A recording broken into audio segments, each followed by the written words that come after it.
friend is coming soon. I greet you in the love and the light of the infinite Creator.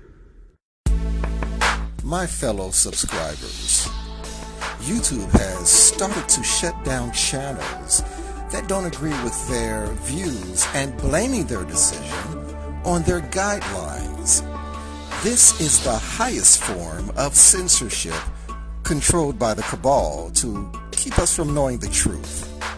There has been several channels terminated by their so-called violation of their guidelines, including our sister channel, Event is Coming Soon, and 3 other sister channels of ours.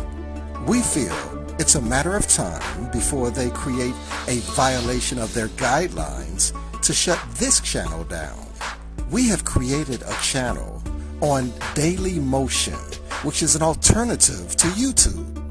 Please go to dailymotion.com and subscribe and view our videos as well.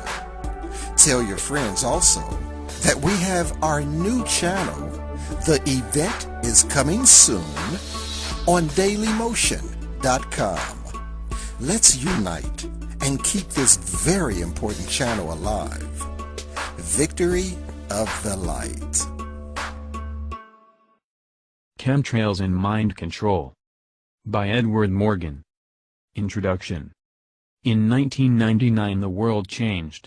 The money trust, the law, commercial code, contract law, applicability of public, statutory presumptions, etc., technology, nanotech, and the general direction of the planet completely changed.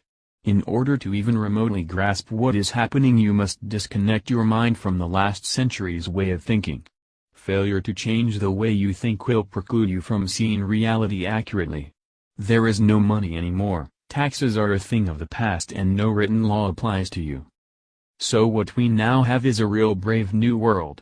The purpose of this site is to simply show the extent at which they have leveraged nanotechnology directly on you, how they control everyone on demand with it, and end the confusion around the subject of chemtrails and how they fit into the larger picture, while showing how the media and movies are conditioning the mind of the general public. The reason for everything. Let's just get right to it. Forget everything you know. Here it is, the epitome of reality. This video is the best example that summarizes what's happening or has happened in your body already. This is the most prevalent secret in the whole world because it has been forced onto everyone unknowingly. What you see here is a nanobot encapsulating a neuron or synapse, for example your Purkinje neurons, or other nerve ending, bridge. It's only a simulation, but accurately summarizes everything that has happened in the past decade. This allows complete control of the host, your body, remotely, as demonstrated repeatedly in the movies, for example Metropia, 2009, Ultrasonic, 2012. A more sophisticated set of nanobots would and very well has subsequently allowed for a complete and full bio API to be installed without the host, you, even knowing it. If you want to get technical, your neurons have been encapsulated, your synapses have been bridged. The basic idea consists of a set of nanowires tethered to electronics in the main catheter such that they will spread out in a bouquet arrangement into a particular portion of the brain's vascular system. Such arrangement could support a very large number of probes, in the millions. Each end wire would be used to record, very securely, electrical activity of a single or small group of neurons without invading the brain parenchyma. Source. What is the purpose of chemtrails? Chemtrails are a huge logistical operation. Larger than the Hoover Dam, Trans-Alaska Pipeline or moon landing. It's large. And expensive. The biggest mistake one can make is assuming there is only one reason for chemtrails. There are about 5 or 6 reasons and possibly more. The top 6 are listed below with a brief summary. This website is concerned with the last. A visual overview may help by reviewing a flowchart here. Blocking the sun, this is the standard reason given to fools in the government. We need to secretly stop global warming, so keep it a secret that we're spraying. Global warming is the catch-all con for everyone in the government. If you're smarter than this, they'll give you a better reason. Blocking the sun, again, a reduction in sunlight across the planet works well to decrease or manipulate crop yields slightly. This is part of the requirement to engineer a food crisis and bring in a famine. You can dismiss this. Superheating the atmosphere, in order to create earthquakes and steer hurricanes, for example Hurricane Katrina in New Orleans. The atmosphere needs to be more conductive for electricity, so installations such as HARP is just what they want you to see. HARP has nothing to do with anything, can work their magic. So the chemtrails spray barium and aluminum among other things to create a more conductive upper atmosphere. In The Phoenix Rises, 2012, they tell you exactly this at exactly 1600 hours in the movie, as they specifically talk about chemtrails. For your information, barium has nothing to do with the bio-API, nanofibers or nanotech at all. Health erosion. As a side effect, everyone's health and immune systems become slightly compromised. This is usually not an issue for most healthy people. Older people on average will now die sooner, and any health complication is slightly more likely to be fatal. This is both a side effect of spraying and intentional. Climate modification, to help or hurt crops, keep skies clear for a major event, like the Olympics, cause a typhoon, steer superstorms, etc. Nanofiber propagation, to universally install a bio-API in everyone they need to spray nanofibers. These fibers cannot be put into the food supply or given in some other way. The uptake across the population would take forever and not propagate very effectively. It's much easier just to spray everyone like an insect, and because it's happening to everyone, the universal herd mentality of the unwashed masses then justifies it. Nanofiber basics. Nanofibers specifically are a transport mechanism. Nothing more. They hold a payload for delivery. A payload that would otherwise be compromised by the sun or atmosphere or not make it to its destination, your body. Such as viral RNA code, metals such as aluminum, nanocomponents, etc. The fibers are, surprisingly, quite harmless as everyone has them.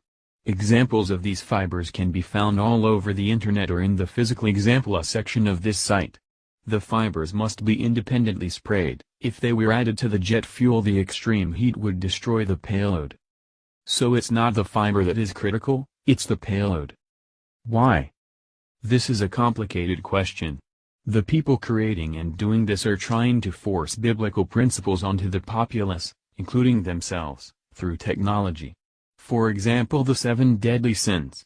They take a basic human requirement, food, sex, a specific emotion, and quantify it within the bio-API.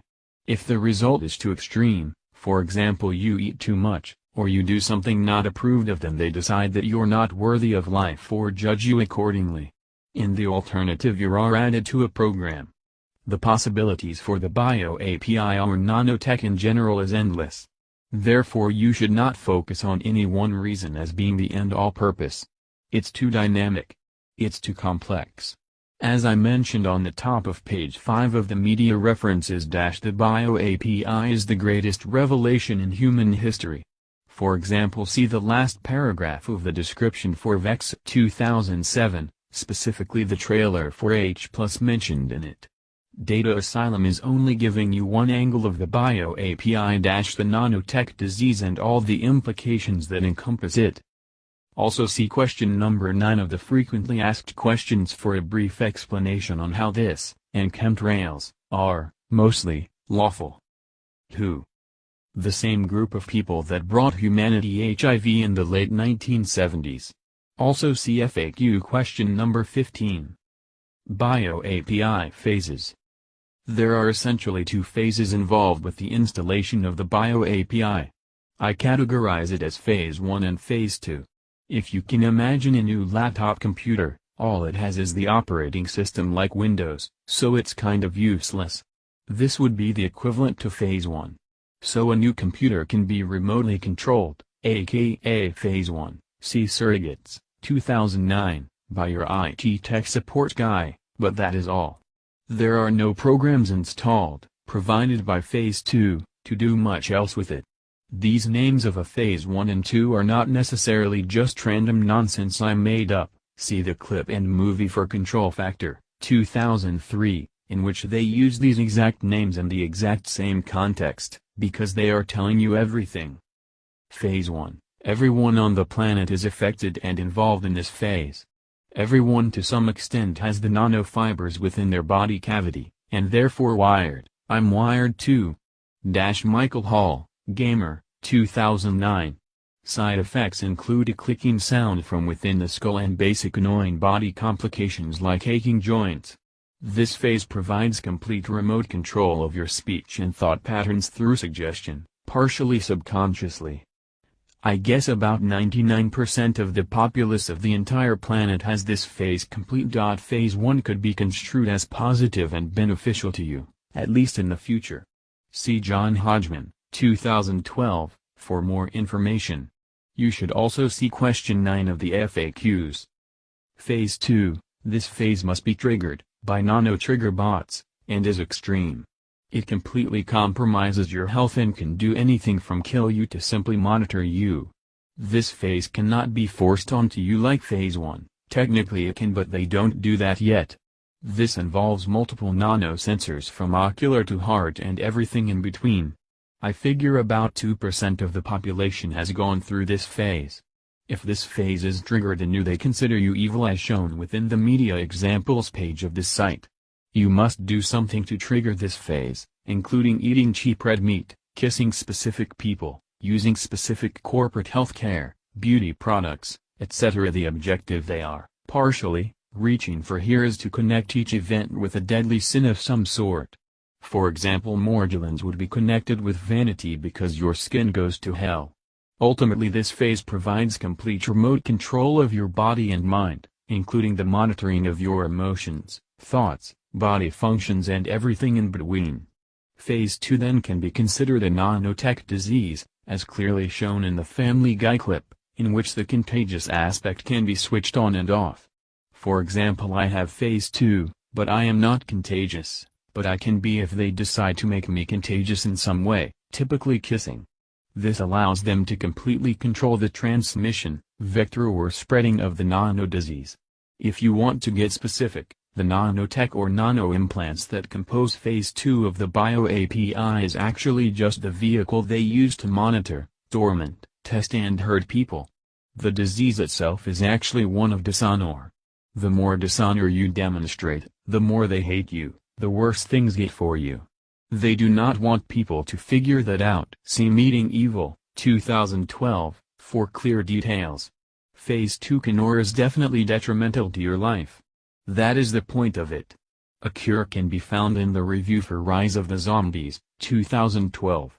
You can 100% confirm if you have phase 2 or not by seeing an eye doctor and asking him to look for anomalies exactly where the ocular implant is located. The implant is still a camera and therefore must conform to the laws of physics and optics still, so it must, just like your eye has, have a concave lens, which it does. You might be able to slightly feel it at night when you're falling asleep when your eyes are drier and you move your eyeball around with your eyes closed. More information on the implant's location is available here. Also see the clip for Contracted, 2013, which specifically covers the contraction of phase 2 and the physical side effects therefrom. Pretty Dead, 2013, no clip provided, also does a good job at covering multiple aspects of the contraction of the nanotech disease and bio API in general, both good and bad. They show a couple triggers, meat and hard drugs, which makes her sick, complete with heavy zombie overtones. They also show a possible positive aspect such as accelerated healing. The entire movie, every scene, becomes like a documentary. Nanofiber and bio API side effects. Neuron example, of course, with something as extreme as nanotech being installed within people's bodies, you would assume there would be health implications and side effects. This is correct and covered on this site. The approach to handle these side effects has been one of embrace and extend, it's called. There are several examples in the media section that show how the specific side effects listed below are recognized and then associated with something ridiculous or stupid, which then discounts the authenticity in the mind of the viewer. In effect, convincing the viewer to dismiss a real side effect as being something that's too crazy to be real. Each side effect is dealt with in a media example. Additional technical possibilities are also talked about in the bio-API details section. Additional side effects related to Phase 2 are covered in the clip for Contracted, 2013.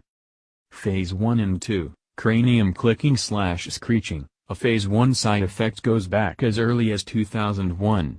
Exactly what is happening is not completely known, but involves some sort of nanochip being installed, operated in the cranium, your head, of the host. This is probably the equivalent of a CPU of some sort. The actual clicking, screeching sound observed is usually at night, on average once a month, and only lasts for a few seconds.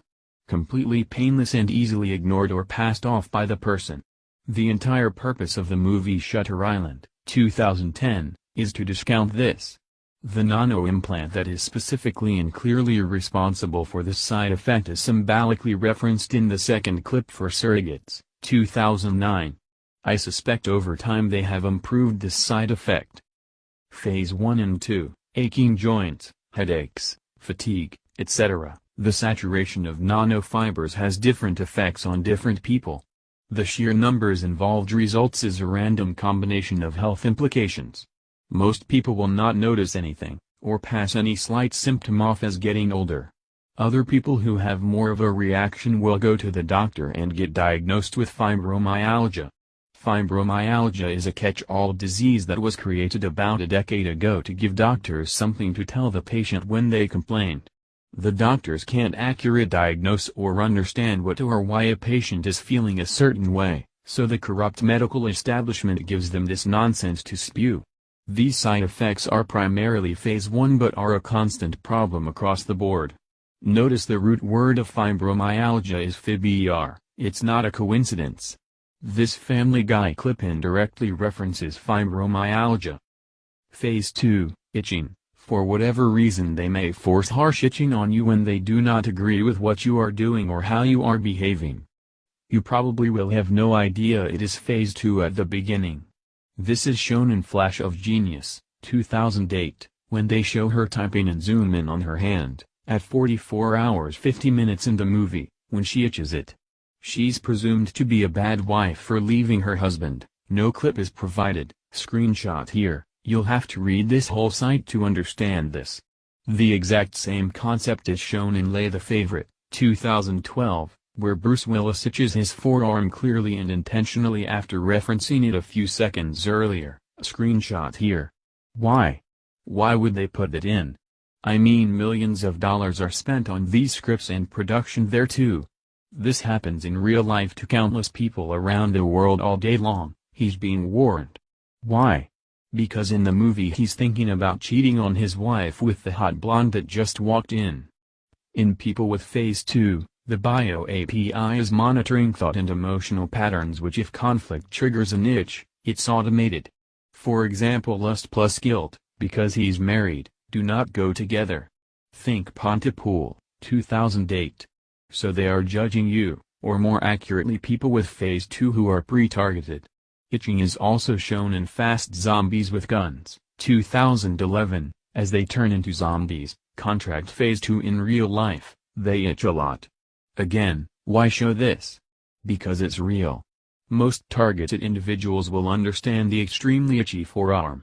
So itching is not a side effect in the common sense of the term, it is instead intentionally inflected via the bio-API as reflected in the aforementioned references as well as loosely shown in A Scanner Darkly, 2006, at 044 in the clip, trailer. Phase 2, burning smell. Phase 2 encapsulates the person's ability to smell, so they can read, write scents.